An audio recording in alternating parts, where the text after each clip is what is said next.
Well, for the first time, India is all set to surpass China as the biggest importer of liquefied petroleum gas or LPG before the end of the year.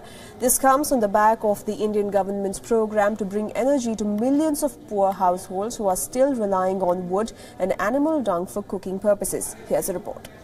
आप एक cylinder छोड़ते हो तो मैं वो cylinder उस घर को देना चाहता हूं जिसमें लकड़ी का चूल्हा है. In May of 2016, the Modi government embarked on a drive to provide free cooking gas connections to women from extremely poor households in India. The idea was to wean them off polluting fuels such as firewood and cow dung for cooking purposes. This move proved successful. Few months later, in end of 2016, Modi government's push drove up India's LPG consumption, leading it to topple Japan as the world's second largest importer of LPG.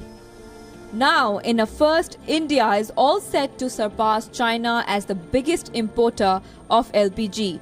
Data shows LPG shipments to India will reach 2.4 million tons in December, pushing it ahead of top importer China. India and Japan and China together make up about 45% of global LPG purchases.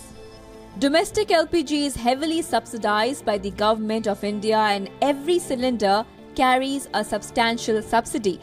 To ease the financial burden on the economy, in 2016 the government launched the #GiveItUp campaign, which aimed at motivating well-off LPG users to pay the market price for LPG and voluntarily surrender their subsidy for 300 million people below the poverty line.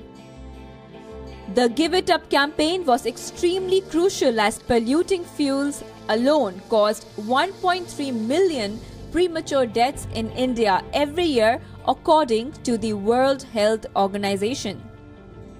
The Modi government's Give It Up campaign got brickbats when it was launched, but it's turning out to be a game changer. Now more than ever, fewer people are dependent on traditional biomass fuel in India, which have negative environmental and health consequences. Bureau Report, WION.